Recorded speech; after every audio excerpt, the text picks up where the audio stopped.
Assalamualaikum warahmatullahi wabarakatuh. Saya Dr. Wan Muhammad Al-Faizi Wan Abdul Rahman, pensyarah di Open University Malaysia.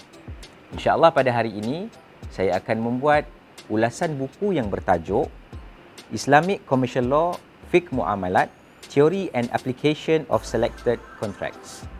Buku ini boleh didapati di platform Perpustakaan Digital Tan Sri Dr. Abdullah Sanusi. Buku ini adalah merupakan karangan Muhammad Ridwan Abdul Aziz yang diterbitkan oleh penerbit USIM pada tahun 2017. Untuk permulaan berkaitan dengan sinopsis buku ini, ia adalah buku yang berkaitan dengan fiqh muamalat ataupun undang-undang syariah berkaitan dengan keuangan dan juga perniagaan.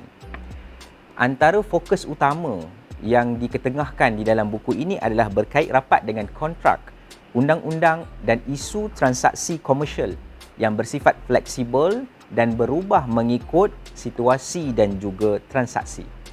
Kontrak asas penting dalam transaksi kerana jika ia tidak diikuti dengan tepat, maka dia akan menyebabkan kontrak-kontrak yang termeterai akan terbatal. Kefahaman yang mendalam menjadi fokus utama terhadap penulisan buku ini, di mana penulis di dalam buku ini mengetengahkan teori dan juga konsep fiqh muamalat bagi mengelakkan isu-isu seperti kesilapan menguruskan konsep dengan baik. Dan untuk mendalami buku ini lagi, penulis telah mempersoalkan beberapa soalan yang penting untuk difahami dan juga didalami oleh setiap pembaca sebelum meneruskan pembacaan buku ini. Antara persoalan yang ditimbulkan iaitu pertama, kontrak muamalat apakah mempunyai spirit yang betul berdasarkan kepada transaksi muamalat.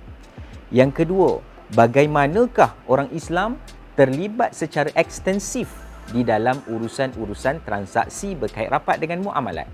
Yang ketiga, adakah fiqh muamalat boleh menyediakan alternatif kepada orang-orang Islam dalam urusan fiqh muamalat dan juga transaksi tanpa adanya urusan-urusan berkaitan dengan riba.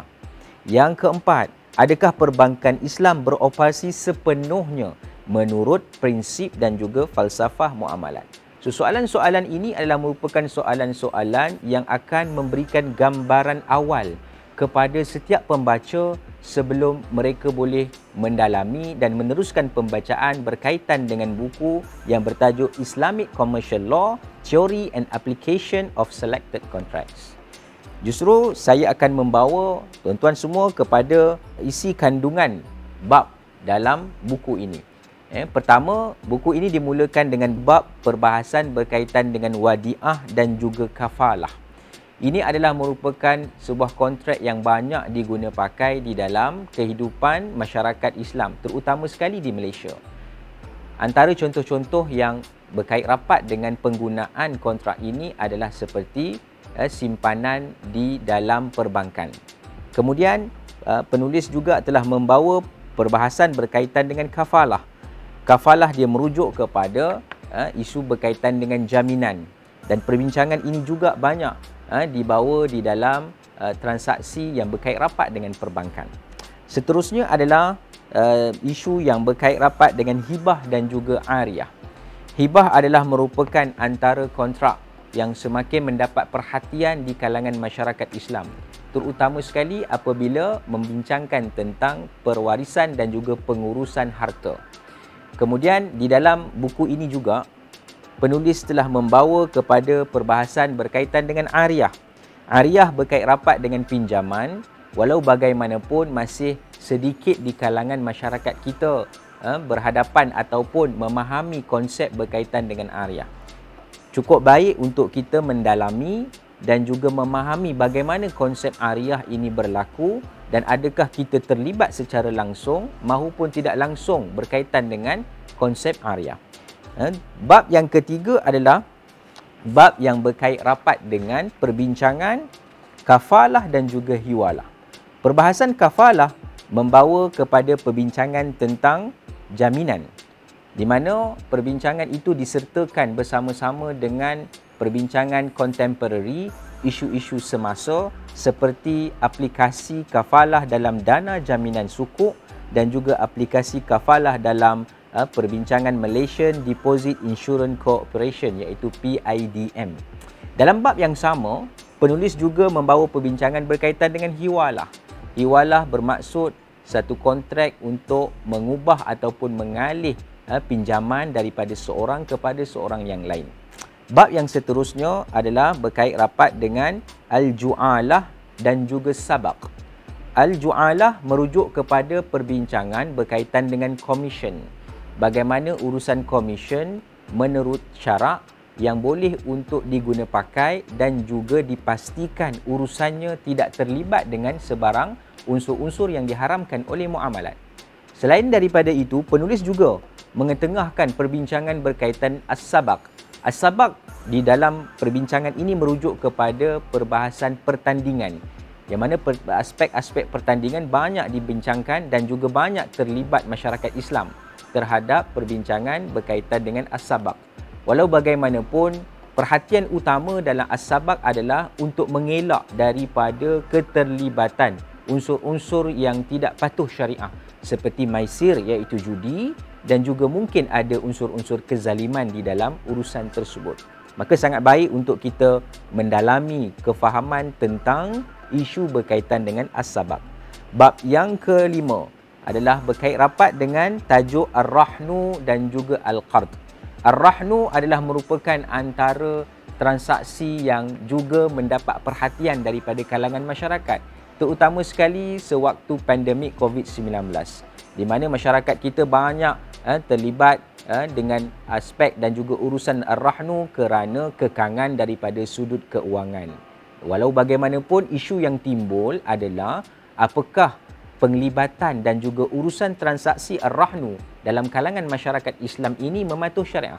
Sebagaimana yang kita ketahui, kemungkinan terlibat dengan unsur gharar, kemungkinan terlibat dengan unsur riba dan unsur-unsur yang tidak patuh syariah. Kemudian dalam bab yang sama, pengarang juga membawa perbincangan berkaitan dengan al-qard. Al-qard adalah merupakan isu yang runcing di dalam masyarakat Islam di negara kita terutamanya. Kerana al-qard, jika tidak difahami konsep dan juga aplikasinya yang tepat dan juga betul menurut syariah, maka ia akan boleh membawa dan menjatuhkan seseorang itu di dalam urusan riba yang jelas. Kerana jika tidak difahami dengan baik konsep tersebut, maka masyarakat Malaysia ataupun masyarakat Islam di negara kita akan tidak sedar bahawa mereka telah terlibat secara harian mungkin di dalam urusan berkaitan dengan riba. Bab yang seterusnya adalah bab asy-syufa'ah dan juga bab as-suluh. Yang ni agak jarang dibahaskan dan dibincangkan di kalangan masyarakat kita.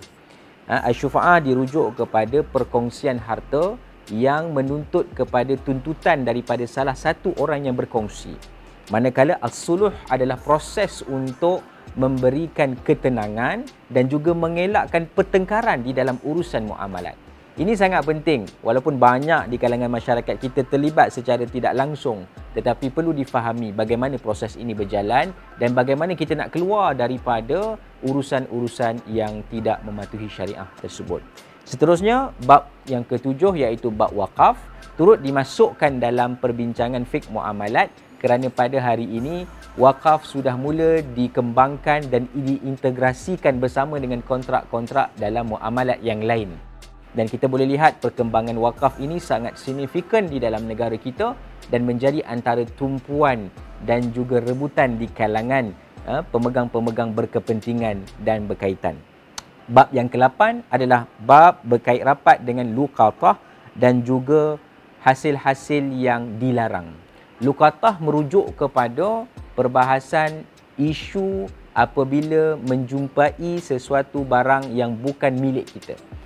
Maka kita perlu untuk ketahui apabila kita jumpa satu-satu barang yang bukan milik kita, adakah kita boleh mengikinya ataupun kita perlu untuk membuat sesuatu supaya ia tidak termasuk dalam bab kezaliman. Yang seterusnya adalah tentang pendapatan ataupun hasil yang tidak patuh syariah. Sebagai contoh, apabila seseorang daripada kita terlibat dengan simpanan di dalam bank konvensional, apabila terlibat dengan simpanan tersebut, hasil seperti dividen, bagaimana untuk diuruskan? pengarang telah membawakan perbincangan yang tuntas dan mendalam menurut pandangan ahli-ahli fiqh dan juga sarjana-sarjana Islam bagaimana cara untuk kita menguruskan pendapatan-pendapatan tersebut. Bab yang ke-9 adalah merupakan bab yang dirujuk kepada kontrak hybrid, yang mana transaksi muamalat yang pada asalnya mempunyai kontrak yang pelbagai. Tetapi bagi disesuaikan dalam urusan perbankan dan keuangan Islam, maka ada satu keperluan untuk menjenamakan ataupun menjadikan produk itu lebih komersial, maka kontrak-kontrak yang pelbagai itu diintegrasikan mengikut kesesuaian dan juga permintaan di kalangan masyarakat. Dan bab yang terakhir dalam perbincangan buku ini adalah berkaitan dengan wasiat dan juga miras. Ini adalah juga merupakan perbincangan yang sangat penting di kalangan masyarakat kita, terutama sekali apabila tiba kepada perbincangan harta pusaka. Bagaimana untuk menguruskan harta? Jadi penulis telah membawa perbahasan daripada konteks konvensional, makna kata daripada sudut fiqh klasik dan juga fiqh contemporary, dan disesuaikan dalam penggunaan masyarakat Islam kita di Malaysia. 95% daripada koleksi perpustakaan digital adalah dalam bentuk buku elektronik dan jurnal elektronik. Terdapat 190,000 judul buku elektronik dan lebih 50,000 judul jurnal elektronik yang boleh diakses melalui portal perpustakaan digital.